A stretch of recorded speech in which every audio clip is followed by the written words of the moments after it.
नमस्कार प्यारे विद्यार्थियों, गुड मॉर्निंग। सभी को सुप्रभात। आशा करता हूँ सभी अच्छे होंगे, स्वस्थ होंगे।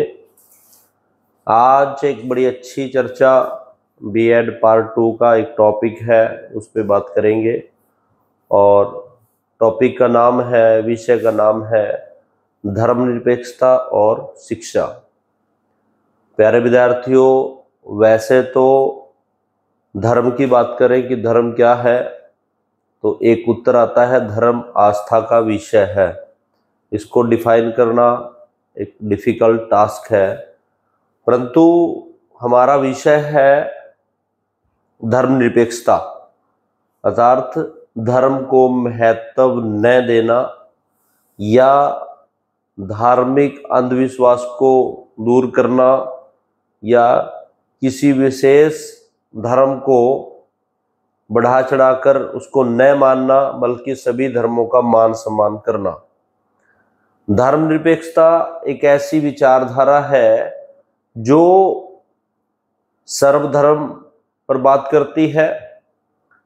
इस विचारधारा के अनुसार राज्य का अपना कोई धर्म नहीं है और राज्य सभी धर्मों का समान रूप से सम्मान करता है। इस विचारधारा के अनुसार किसी भी धर्म को धार्मिक स्वतंत्रता है। तो इस प्रकार धर्मनिरपेक्षता एक ऐसी धारणा है जिसमें सभी धर्मों को समान महत्व दिया जाता है और धार्मिक आधार पर किसी भी व्यक्ति को किसी धर्म को मानने के लिए विवश नहीं किया जाता। राज्य धर्म मुक्त कार्य करेगा, किसी विशेष धर्म का प्रचार नहीं करेगा। तो इस प्रकार धर्मनिरपेक्षता क्या है? धर्मनिरपेक्षता से अभिप्राय ये है सभी धर्मों को समान मानना और सभी धर्मों का सम्मान करना, ताकि धार्मिक आधार पर किसी के साथ भेदभाव न हो। भारतीय संविधान में 42वें संशोधन में प्रारंभ में ही एक शब्द जो है वो ऐड किया गया, जिसे धर्मनिरपेक्षता या सेकुलरिज्म कहा जाता है। इस प्रकार धर्मनिरपेक्षता से अभिप्राय क्या है? एक ऐसी विचारधारा जिसमें सभी धर्मों को समान महत्व दिया जाता है, राज्य का अपना कोई धर्म नहीं होता और सभी धर्म समान है।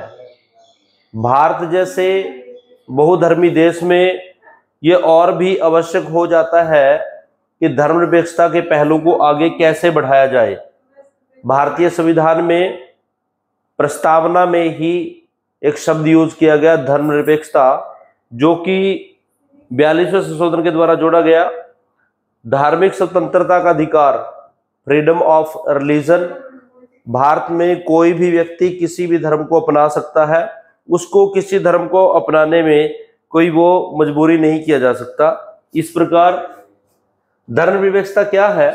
एक व्यक्ति है जॉर्ज जैकब हेरिडेक, उन्होंने कहा, सबसे पहले इन्होंने सेकुलरिज्म शब्द का प्रयोग 19वीं सदी में किया और उसके बाद इस शब्द को सेकुलरिज्म शब्द जो है वो सेकुलरिज्म से शब्द से निकला है, जिसका अर्थ है यह वर्तमान युग, यानी उस समय की जो एज है 19वीं शताब्दी में। धर्मनिरपेक्षता की परिभाषा इस प्रकार दी है कि जो पूरी तरह से मनुष्य के शारीरिक, नैतिक, बौद्धिक विकास की ओर ध्यान दे। इस प्रकार धर्म क्या है? वो कहते हैं कि धर्मनिरपेक्षता एक ऐसी विचारधारा है जो व्यक्ति के धर्म में न पढ़कर बल्कि व्यक्ति को शारीरिक, नैतिक, बौद्धिक विकास की ओर अग्रसर करे। होता क्या है कि वर्तमान समय की भी हम बात करें तो धर्म या धार्मिक एक ऐसा विवाद हो जाता है जिससे व्यक्ति अपने चिंतन की ओर अग्रसर नहीं हो सकता, अपनी ओर ध्यान नहीं दे सकता, अंधविश्वास, पाखंड, इन चीजों में और अग्रसर हो जाता है या अपने धर्म को विशेष मानकर आदमी जातिवाद, संप्रदायवाद को बढ़ावा देता है। इस प्रकार धर्मनिरपेक्षता धर्म के विरुद्ध एक ऐसी विचारधारा है जो सभी धर्मों को समान मानती है, किसी विशेष धर्म को महत्व नहीं देती। इसी प्रकार क्या बताया है कि और ध्यान दे और उसे इस जीवन का तत्कालीन कर्तव्य समझे। तत्कालीन कर्तव्य क्या? धर्मनिरपेक्षता ऐसी विचारधारा है जिसके द्वारा व्यक्ति अपने शारीरिक, मानसिक और नैतिक उद्देश्यों की प्राप्ति करे, जो और यह विचारधारा नास्तिकतावाद या आस्तिकवादिता, प्रभु को मानना या न मानना या किसी ग्रंथ को मानना जैसे बाइबल को मानना या ना मानना, इन सभी से दूर है। इस प्रकार धर्मनिरपेक्षता एक ऐसी विचारधारा है जो सभी धर्मों को समान मानती है, किसी विशेष धर्म पर बल नहीं देती, बल्कि मानवतावादी विचारधारा पर बल देती है कि धर्मनिरपेक्षता का उद्देश्य है मानव का विकास करना, चिंतन का विकास करना, व्यक्तित्व का विकास करना, धर्म से परे। धर्मनिरपेक्षता का अर्थ है धर्म से परे। एक अन्य डेफिनेशन हम देखते हैं वेबस्टर शब्दकोश के अनुसार, इन्होंने क्या कहा है, धर्मनिरपेक्षता इस बात में विश्वास करती है कि राज्य के कार्यों में धर्म और धार्मिक कार्यों का हस्तक्षेप नहीं होना चाहिए। धर्मनिरपेक्षता की विचारधारा कहती है कि राज्य के जो फंक्शंस है, राज्य के जो कार्य है, राज्य के जो कर्तव्य है, उसमें धर्म का कोई स्थान नहीं है। राज्य किसी विशेष धर्म का संचालन नहीं कर सकता, किसी विशेष धर्म को जो है महत्व नहीं देगा, और राज्य के कार्य में यानी जो स्टेट की ड्यूटीज है, जो भी हमारे डेवलपमेंटल फंक्शंस है, उसमें रिलीजन को कोई महत्व नहीं देना चाहिए। कार्यों में धर्म और धार्मिक कार्यों का कोई महत्व नहीं है।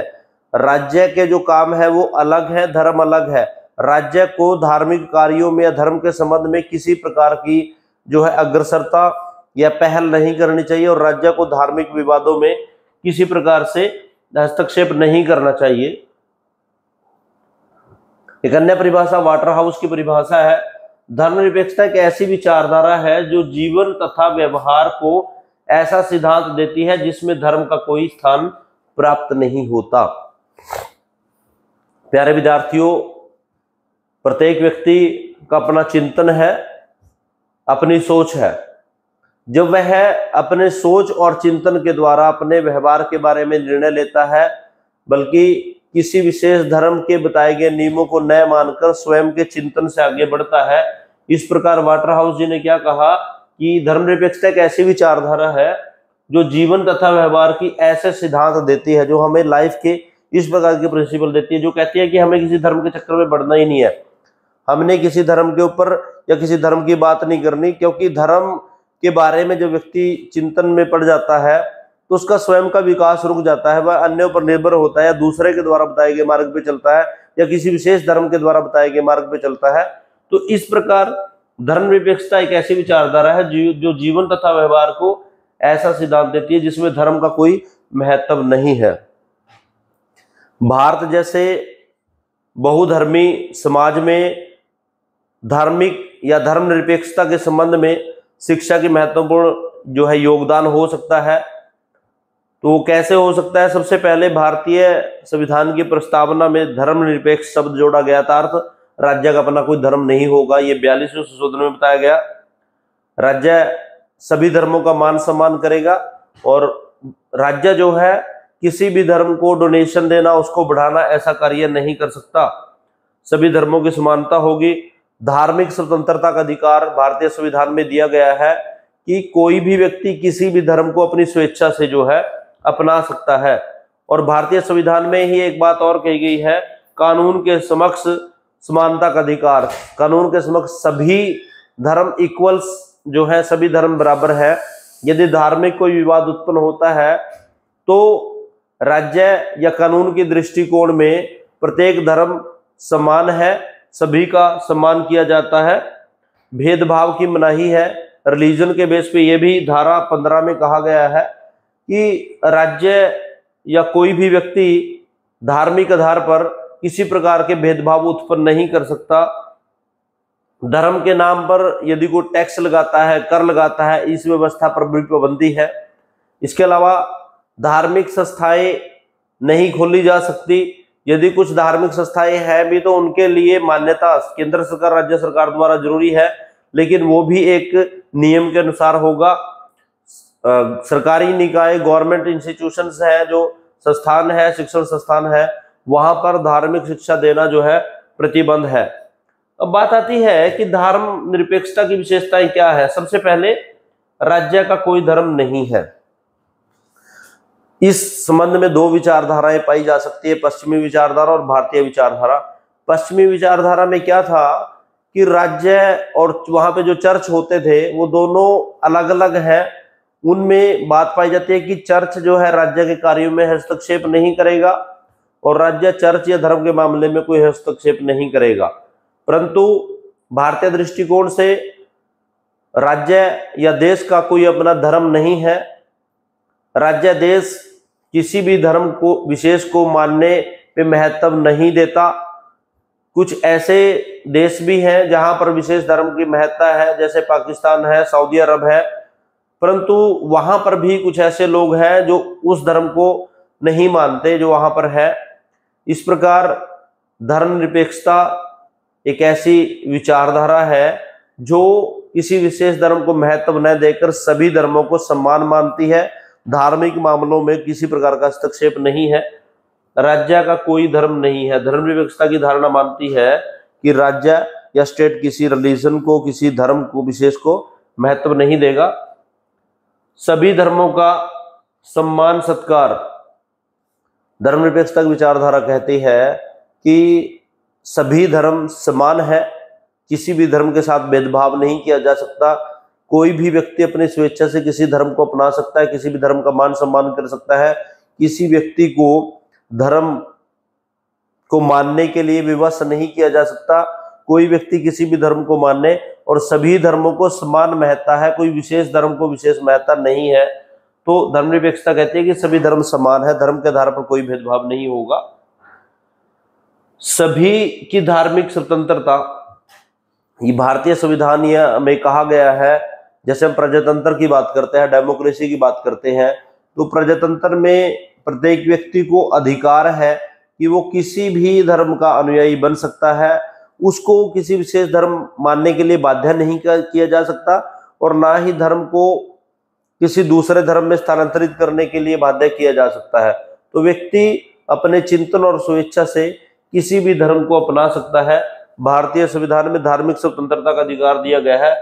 धर्म के आधार पर, धर्म को अपनाने के आधार पर राज्य या कोई कानून किसी व्यक्ति को विवश नहीं कर सकता। धर्म के आधार पर भेदभाव की मनाही, ये भी कानून में व्यवस्था है कि धर्म के आधार पर किसी भी प्रकार का भेदभाव नहीं किया जा सकता। सभी व्यक्ति धर्म के आधार पर समान है। यदि कोई व्यक्ति धर्म के आधार पर विवाद करता है, धर्म परिवर्तन के आधार पर कोई भेदभाव करता है, तो उसके अगेंस्ट कानूनी कार्रवाई की जा सकती है, क्योंकि कानून सभी को समान मानता है, सभी धर्म समान है। उसके बाद धर्म विरोधी नहीं। और धर्मनिरपेक्षता की विचारधारा ये भी मानती है कि वो किसी भी धर्म की विरोधी नहीं है। ये नहीं कि वो किसी विशेष धर्म का सम्मान करेगी, किसी और की आलोचना करेगी। सभी धर्मों का सम्मान एक साथ करते हैं, कोई धर्म विरोधी नहीं है। धार्मिक स्वतंत्रता के गलत प्रयोग पर राज्य द्वारा हस्तक्षेप। मैंने भी कहा कि राज्य धार्मिक मामलों में हस्तक्षेप नहीं करता, परंतु यदि धार्मिक अधिकारों में धार्मिक स्वतंत्रता का हनन होता है, कोई व्यक्ति, समाज का कोई वर्ग दूसरे वर्ग के धार्मिक स्वतंत्रता को आघात पहुंचाता है, धार्मिक स्वतंत्रता को छीनता है, तो उस आधार पर राज्य जो है कानूनी शक्तियों के आधार पर उनको उनका जो स्वतंत्र धार्मिक स्वतंत्रता का अधिकार है उसको दिलाने में सहायता कर सकता है। तो इस प्रकार धर्मनिरपेक्षता क्या है? जहां पर सभी धर्म एक समान है, धर्म के आधार पर कोई भेदभाव नहीं होगा, व्यक्ति स्वेच्छा से किसी भी धर्म को अपना सकता है, धर्म के आधार पर कोई विवाद न हो, सभी धर्म समान है। और धार्मिक स्वतंत्रता का यदि गलत प्रयोग होता है तब राज्य जो है इस मामले में हस्तक्षेप कर सकता है। अब बात आती है कि हमारी जो शिक्षा पद्धति है वो धर्मनिरपेक्षता से कैसे संबंधित है, शिक्षा और धर्मनिरपेक्षता का क्या संबंध है। सबसे पहले शिक्षा के उद्देश्य, हमारी जो शिक्षा है उसका उद्देश्य सबसे पहले होता है चरित्र का निर्माण करना, व्यक्तित्व का निर्माण करना, एक अच्छा नागरिक बनाना, प्रजातांत्रिक डेमोक्रेटिक वैल्यूज उसके अंदर क्रिएट करना, अच्छा सिटीजनशिप, नेतृत्व के गुणों का विकास करना। ये सारे के सारे मूल्य जो है व्यक्ति में तभी आ सकता है जब वो किसी धर्म के विवाद में नहीं पड़े, बल्कि शिक्षित होके चिंतन करता है। जो शिक्षित व्यक्ति है, शिक्षा व्यक्तियों को जो है उसकी आंतरिक शक्तियों का विकास करती है, चिंतन शक्ति का विकास करती है, भ्रमों को दूर करती है, अंधविश्वास को दूर करती है। तो शिक्षा धार्मिक जो है धर्मनिरपेक्षता के आधार पर एक मानवतावादी दर्शन पर काम करती है। शिक्षा कहती है कि धर्म का कोई महत्व नहीं है, जो कार्य व्यक्तियों के विकास के लिए हो, वेलफेयर के लिए हो, सर्व हिताय के लिए हो, वेलफेयर टू ऑल, सभी के लिए जो है हितकारी हो, ऐसे हमारे शिक्षा के उद्देश्य हैं। तो इस प्रकार शिक्षा जो है वो कहते हैं कि किसी विशेष धर्म को न मानकर सर्व धर्म का सम्मान किया जाए, बल्कि उन व्यवहारों को अपनाया जाए जो कि मानवतावादी है, न कि किसी धर्म के आधार पर। उसके बाद शिक्षा संस्थानों का संगठन। शिक्षा संस्थानों का संगठन भारतीय संविधान में भी कहा कि धर्म मुक्त होंगे।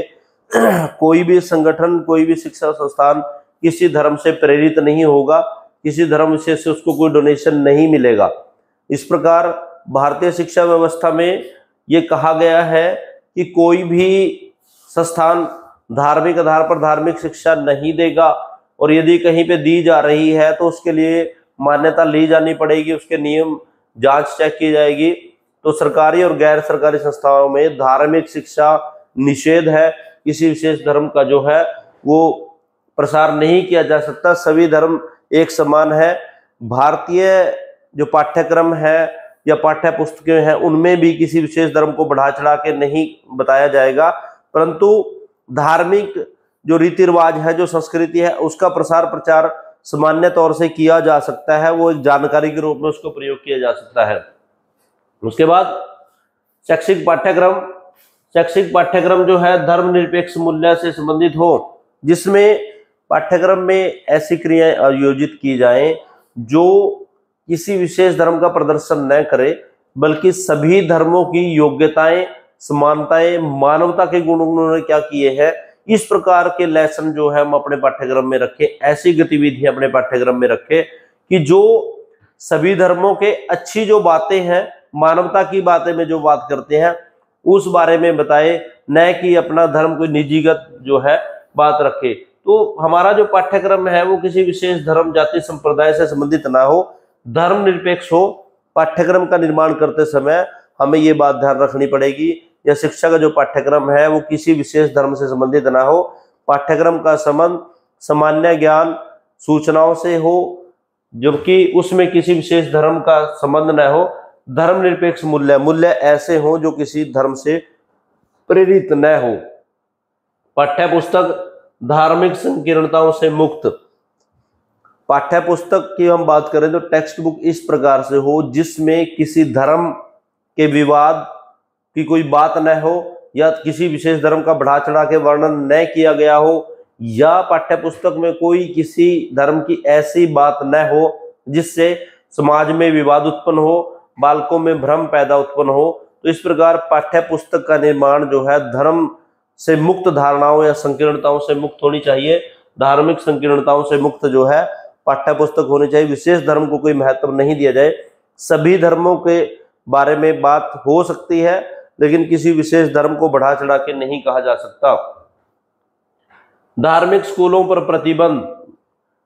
भारतीय संविधान में विभिन्न धाराओं के अनुसार धारा 128 में कहा गया है कि राज्य कोई भी इस प्रकार का स्कूल नहीं खोल सकता, या राज्य कोई ऐसी परमिशन नहीं दे सकता जिसमें धार्मिक शिक्षा दी जाए। तो धार्मिक शिक्षा देने के संबंध में जो संगठन शिक्षा से संबंधित है उन पे प्रतिबंध लगाया जा सकता है, क्योंकि जब इस प्रकार की क्रियाएं हो सकती है, शिक्षा क्षेत्र में धर्म को यदि महत्व दिया जाए तो समाज में विघटनता, संप्रदायवाद, जातिवाद और अन्य प्रकार के जो है मुद्दे उत्पन्न हो सकते हैं। इससे समाज में जो है विघटन की व्यवस्था आ सकती है, अनैतिकता फैल सकती है। तो इस प्रकार धार्मिक स्कूलों पर प्रतिबंध हो, ताकि एक सामान्य जनमानस की जो सामान्य हम बात करते हैं कि मानवता की बात करते हैं वैसी हो। तो धार्मिक स्कूलों पर प्रतिबंध लगाया जाना चाहिए। सामाजिक एवं आर्थिक समानता। धर्मनिरपेक्षता की बात क्या करता है? धर्मनिरपेक्षता कहते हैं कि समाज में सभी व्यक्ति समान है, कोई भी व्यक्ति सामाजिक रूप से कम नहीं है, सभी व्यक्ति समान है। तो समाज के सभी वर्ग एक समान है, सभी को समान अधिकार संविधान के द्वारा दिए गए हैं। तो किसी विशेष धर्म को विशेष अधिकार प्राप्त नहीं है। एक धर्म दूसरे धर्म की आलोचना नहीं कर सकता, सभी धर्मों का इक्वल मान सम्मान है, मानवता का विकास करना है, तो सभी के सामाजिक एवं आर्थिक समानता, ये भारतीय संविधान में भी कहा गया है। किसी भी व्यक्ति के आर्थिक स्तर को देख के उसके धर्म के आधार पर उसको बड़ा छोटा नहीं कहा जा सकता, उसके साथ पक्षपात नहीं किया जा सकता। अध्यापक, धर्म निरपेक्षता के संदर्भ में अध्यापक की बहुत बड़ी भूमिका हो सकती है, क्योंकि अध्यापक विद्यार्थियों के लिए, बालकों के लिए एक आदर्श होता है, रोल मॉडल होता है। तो अध्यापक जब शिक्षण करता है तो अध्यापक की भूमिका बहुत महत्वपूर्ण होती है। इस संबंध में अध्यापक को प्रजातांत्रिक डेमोक्रेटिक जो दृष्टिकोण है वो अपनाना चाहिए। कक्षा शिक्षण के दौरान या अन्य क्रियाओं के दौरान अध्यापक को किसी भी धार्मिक विवाद से बचना चाहिए। अपने शिक्षण के दौरान कोई भी ऐसी क्रिया न करे जिससे बालकों में किसी विशेष धर्म के प्रति लगाव और किसी दूसरे धर्म से प्रति अलगाव उत्पन्न हो। तो अध्यापक को शिक्षण कार्य के दौरान धार्मिक विवादों से बचना चाहिए, सर्वधर्म सर्वहिताय की बात करनी चाहिए, सभी धर्मों का सम्मान, मानवतावादी दृष्टिकोण का विकास करना चाहिए। तो अध्यापक को अपने चरित्र में भी ऐसे गुण अपनाने चाहिए जो किसी विशेष धर्म या संप्रदाय से संबंधित ना हो। कई बार आपने देखा होगा कि कुछ स्कूल विशेष मान्यताओं को लेके जो है चलते हैं, वहां पर जैसे यदि मैं सनातनी बात करूं या कोई और धार्मिक संस्थान की बात करूं, तो वहां पर जब वो उस धर्म से संबंधित शिक्षा देते हैं तो वहां पे वो पर्टिकुलर एक विशेष धर्म की शिक्षा से संबंधित हो जाती है। परंतु जब हम शिक्षा में स्वतंत्रता की बात करते हैं तो वहां पर धार्मिक स्वतंत्रता की बात आ जाती है। तो इस प्रकार अध्यापक को जो है धार्मिक मुद्दों से हटकर स्वतंत्र रूप से, डेमोक्रेटिक रूप से, प्रजातांत्रिक रूप से शिक्षा देनी चाहिए। तो प्यारे विद्यार्थियों, आज की चर्चा का विषय धर्मनिरपेक्षता और शिक्षा, इस बारे में हमने चर्चा की। मुझे आशा है कि इन विचारों को लेकर आप परीक्षा में अच्छे अंक ले सकते हैं और इस विचारों को अपने जीवन में भी धारण करोगे, क्योंकि वर्तमान समय की मांग है कि हमने किसी भी धार्मिक विवाद में नहीं पड़ना। जो व्यक्ति शिक्षित है, जो व्यक्ति पढ़ा लिखा है, जिसको नॉलेज है, वो कभी भी किसी दूसरे धर्म की न आलोचना करता है, न अपने धर्म को सर्वश्रेष्ठ मानता है। और यही शिक्षा है। शिक्षा यही बताती है कि ना तो हमने अपने धर्म को सर्वश्रेष्ठ मानना है, उसका प्रचार नहीं करना है, ना ही दूसरे धर्म की आलोचना करनी है। शिक्षित व्यक्ति धर्म के संबंध में सोच विचार कर बात करेगा और वो किसी भी धर्म की आलोचना से संबंधित बात नहीं करेगा। तो इस प्रकार शिक्षा ही वह औजार है जो धर्मनिरपेक्षता को बढ़ा सकता है, धर्मनिरपेक्षता का विकास कर सकता है, धर्म पर आधारित विवादों को समाप्त कर सकता है। क्योंकि शिक्षा व्यक्ति को चिंतनशील बनाती है, उसके अपने विचारों को बाहर निकालती है। क्योंकि आमतौर पे होता क्या है, धार्मिक विवाद की यदि हम बात करते हैं तो किसी व्यक्ति के द्वारा कोई आदेश दिया जाता है, कुछ परंपराएं बताई जाती है, कुछ कस्टम बताए जाते हैं, उनको हम मानते हैं। क्योंकि यदि हम उनको मानते चले जाएंगे तो एक तरह से अंधविश्वास, स्टीरियोटाइपिंग पैदा हो जाती है, या हम ये चिंतन ही नहीं कर पाते समाज के अन्य वर्गों का। तो इस प्रकार धर्मनिरपेक्ष जो शिक्षा है, या शिक्षा जो है धर्मनिरपेक्षता को बढ़ाने में महत्वपूर्ण भूमिका निभा सकती है। तो प्यारे विद्यार्थियों, यह चर्चा का विषय था। आशा करता हूं कि आप सभी को अच्छे से समझ आया होगा। धन्यवाद। Thank you.